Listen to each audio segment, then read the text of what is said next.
Halo semuanya, selamat datang di Daya Kuda Channel. Inilah dia mobil Wuling Convero tipe DB. Ya, ini mobil merupakan mobil produsen dari mobil Tiongkok.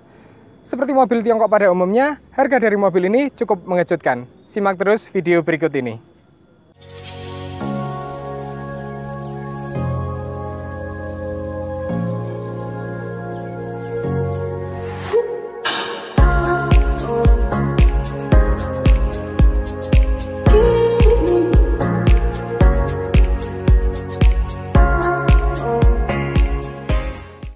Langsung kita lihat dari bagian depan itu sendiri, model kap mesin itu model mancung menurun begitu. Ini mungkin dikhususkan untuk pengendara supaya mendapatkan visibilitas yang cukup luas sehingga enak untuk dikendarai.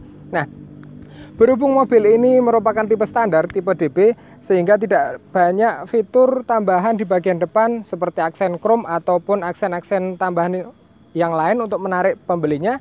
Namun meskipun ini tipe standar, tidak banyak yang dikurang-kurangin dari mobil ini. Itu kelebihannya. Nah, kita lihat dari bolam lampunya itu sendiri. Lampu utama dia menggunakan bolam biasa, belum menggunakan proyektor, kecuali tipe L atau tipe S itu sudah menggunakan proyektor. Lampu sennya juga sama, menggunakan bolam biasa. Kemudian di bagian tengah sini terdapat grill. Grillnya itu terbuat dari plastik warna hitam biasa dengan logo khas Wuling seperti logo burung dengan sayap panjangnya. Nah, itu kemudian di bagian bumper depan kita mendapatkan slot untuk tambahan fog lamp, namun juga tidak disediakan dalam tipe ini. Kemudian di bagian tengah bawah itu kita mendapatkan kisi-kisian angin untuk udara masuk ke dalam kabin mesin. Dia berbahan plastik warna hitam seperti grill itu sendiri. Nah, mungkin itu saja yang dapat diceritakan dari bagian depan. Sekarang kita lanjut ke bagian mesinnya.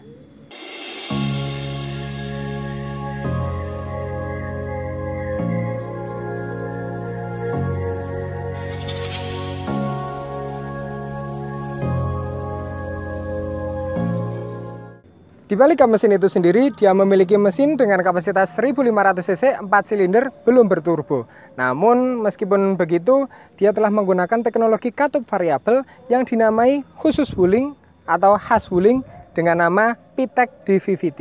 Kalau di Honda itu namanya VTEC, kalau di Toyota VVT-i, namun itu intinya sama saja. Dengan mesin ini dia menghasilkan tenaga 107 horsepower dengan torsi 142 Nm. Nah, cukup solid untuk mesin berkapasitas 1500 cc standar ini, sehingga cukup enak untuk dikendarai.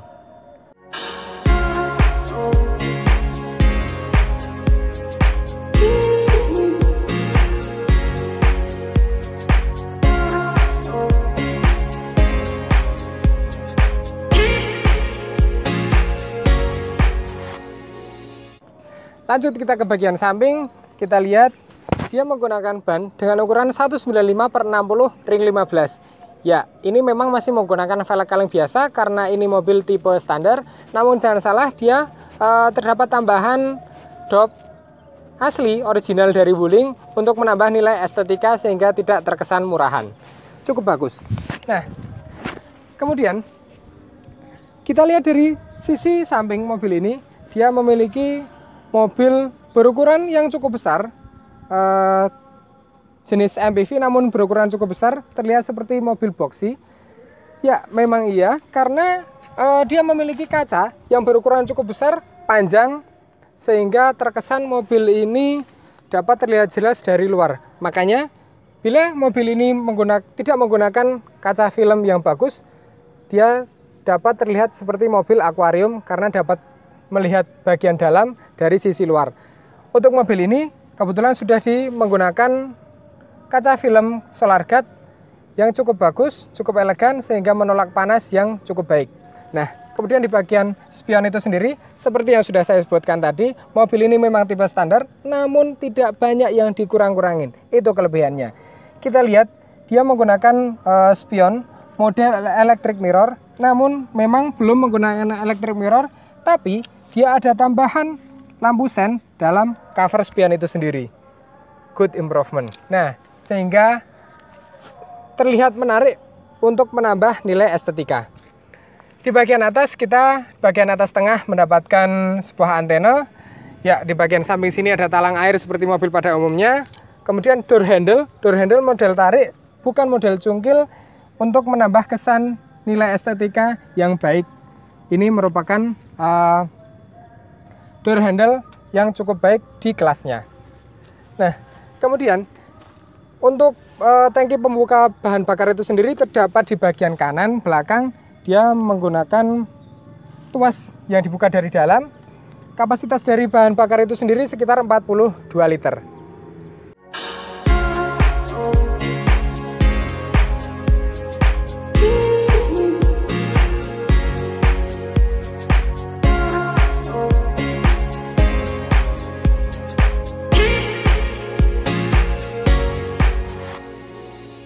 Sekarang kita lihat bagian dari belakang mobil ini. Ya, mobil ini memang berukuran sangat besar, cukup besar. Itu terlihat jelas dari kaca itu sendiri. Kaca belakang bagian mobil ini dia memiliki kaca yang berukuran besar dan memanjang. Di bagian bawah kaca dia terdapat logo Wuling, khas Wuling, berlogo burung dengan sayap panjangnya. Kemudian di bawahnya lagi terdapat list berbahan dasar plastik dengan warna silver. Kemudian lampu stop lampnya ya seperti ini, cukup menarik juga. Dengan tambahan di bawahnya bagian bumper bawah dia mendapatkan Mika untuk fog lamp, untuk menambah kejelasan di malam hari bila tersorot oleh lampu cahaya. Kemudian seperti apa bagasinya? Kita lihat bersama-sama.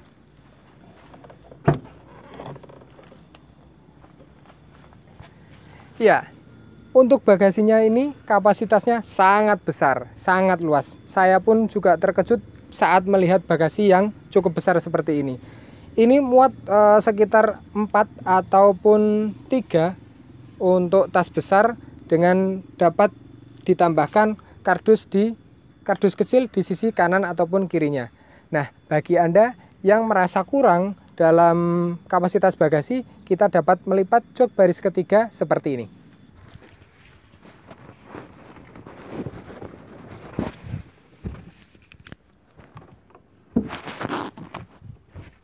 Nah, tambahan untuk Anda, bila kita melipat jok bagian belakang atau jok baris ketiga, ada pengunci supaya joknya itu tidak turun sendiri. Ada di bagian bawah sini.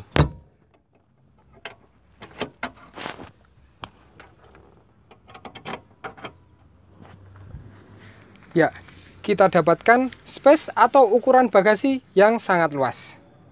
Seperti itu.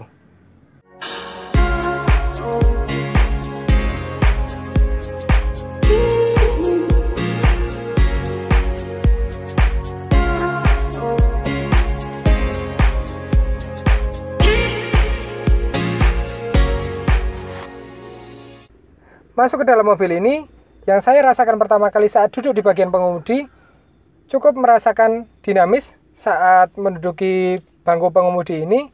Namun yang disayangkan dari mobil ini, karena ini tipe standar sehingga tidak terdapat pengaturan tilt steering ataupun teleskopik. Kalau tipe di atasnya itu ada pengaturan tilt steering dapat dinaik turunkan, namun pada mobil ini kebetulan tidak ada.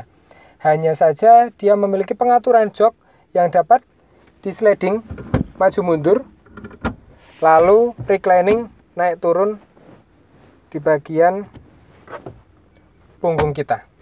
Kemudian kita lihat secara keseluruhan mobil ini memiliki visibilitas yang cukup baik. Depannya luas, samping kanan kiri luas, belakang terlihat sangat jelas. Hanya saja pilar A ini sebenarnya tidak cukup mengganggu, namun di bagian bawah pilar A ini sedikit lebar sehingga sedikit menghalangi pandangan, namun itu tidak jadi masalah karena pandangan samping kanan dan kirinya sudah luas, depannya apalagi.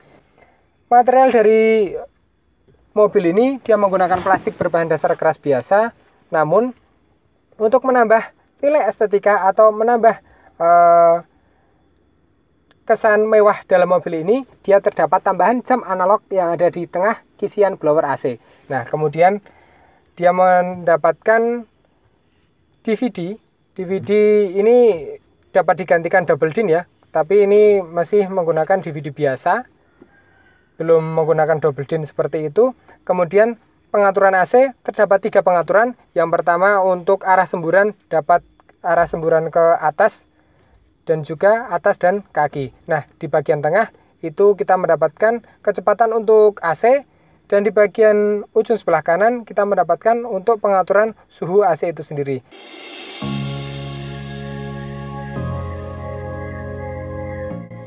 Instrumen cluster dalam Wuling Convero tipe ini, dia hanya memberikan informasi mengenai posisi bahan bakar, trip perjalanan, odometer, serta suhu dari kendaraan itu sendiri. Di kelas L MPV, ini cukup mobil dengan fitur yang cukup lengkap, karena dia mendapatkan 12 volt untuk charger. Kemudian di sebelahnya dia terdapat slot untuk USB yang terkoneksi oleh audio itu sendiri. Nah, kemudian terdapat cukup banyak ruang penyimpanan untuk beberapa alat atau beberapa dokumen yang kita butuhkan. Ruang penyimpanan di depan personel sini, di bagian belakang untuk cup holder ada 2. Kemudian di bagian belakang dari rem parkir ini atau rem tangan, dia ada ruang yang cukup luas untuk menaruh beberapa barang. Untuk spionnya dia bagus. Kenapa? Karena dia dapat melihat visibilitas belakang itu cukup luas. Dari samping kanan kirinya dan belakang pun juga cukup luas untuk dilihat dari spion tengah ini. Namun hanya saja belum ada mode day night view untuk pengaturan mengurangi arah silau. Sun visor masih menggunakan sun visor biasa, belum ada kacanya. Kemudian kita lanjut ke bagian door handle. Di bagian door trim itu sendiri kita dapatkan door trim dengan berbahan dasar plastik keras biasa, namun warnanya cukup solid, cukup elegan, menarik untuk dilihat. Kemudian di bagian door trim juga kita mendapatkan pengaturan untuk power window. Ada auto up, auto down, itu hanya untuk sisi pengemudi saja. Kemudian ada tambahan pengunci untuk power window itu sendiri. Nah, kemudian ada tambahan speaker di bagian bawah. Lalu ada ruangan yang cukup luas untuk penyimpanan cup holder atau untuk penyimpanan barang-barang yang lain dapat dimasukkan ke dalam door trim itu sendiri.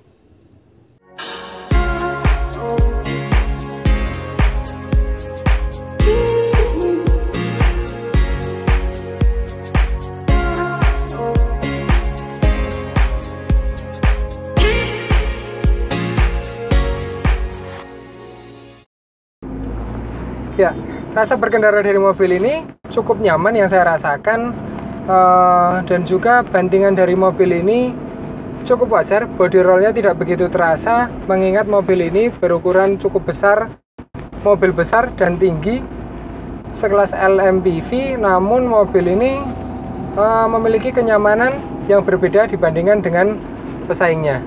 Nah, kemudian yang saya rasakan pula ketika mengendarai, setir mobil ini ketika kita jalan pelan sekitar 20 atau 30, dia masih terasa sangat ringan. Namun ketika kita berjalan dengan kecepatan yang cukup tinggi atau kita selalu menambah kecepatan, maka setir dari mobil ini semakin berat. Artinya mobil ini dapat menyesuaikan kecepatan untuk kemudi setir itu sendiri.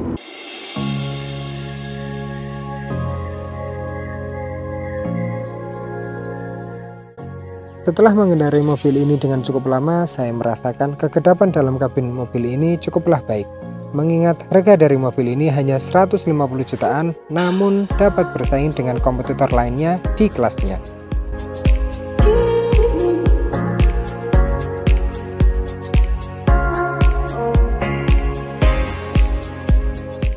Di bagian kopling yang saya rasakan, mobil ini sangat ringan. Bahkan mungkin ini mobil manual pertama kali yang saya rasakan koplingnya sangat ringan, sehingga mudah untuk dikendarai. Namun ada satu kekurangan dari mobil ini, ketika gearbox atau persneling kita masukkan gigi, ini shifter ini masih istilahnya seperti masih oblak, belum kencang. sehingga kita harus pas untuk feel-nya supaya kita tahu dia masuk ke dalam gigi berapa. Nah, kemudian seperti yang saya sebutkan tadi, visibilitas dari mobil ini sangat baik. Dari bagian samping, kanan, kiri, kita melihat spion, kita melihat depan, itu sangat jelas semuanya. Lalu, rasa berkendara dari mobil ini, dari bagian mesin, bila kita ingin mendapatkan torsi 142 Nm atau tenaga 107 horsepower, kita didapatkan tenaga ini dengan RPM di atas 3000. Kalau sudah di atas RPM 3000, mobil ini baru terasa bertenaga. Seperti itu. Jadi itu saja video kita kali ini, video review tentang mobil Wuling Convero. Overall, dari mobil ini dengan harga sekitar 150 jutaan, sangat recommended untuk Anda miliki. Dengan kapasitas yang cukup banyak, fitur yang disuguhkan juga baik, dengan fasilitas-fasilitas pendukung lainnya yang menarik untuk dimiliki. Itu saja yang dapat kami berikan ulasan dari kami. Jangan lupa untuk like, comment, and subscribe channel ini. Dan untuk mendukung channel ini supaya terus maju dan berkembang, tolong kasih saran yang mendukung di bagian kolom komentar di bawah. Saya Faris Hanif, cukup sekian, terima kasih. Sampai jumpa di video berikutnya. Bye-bye.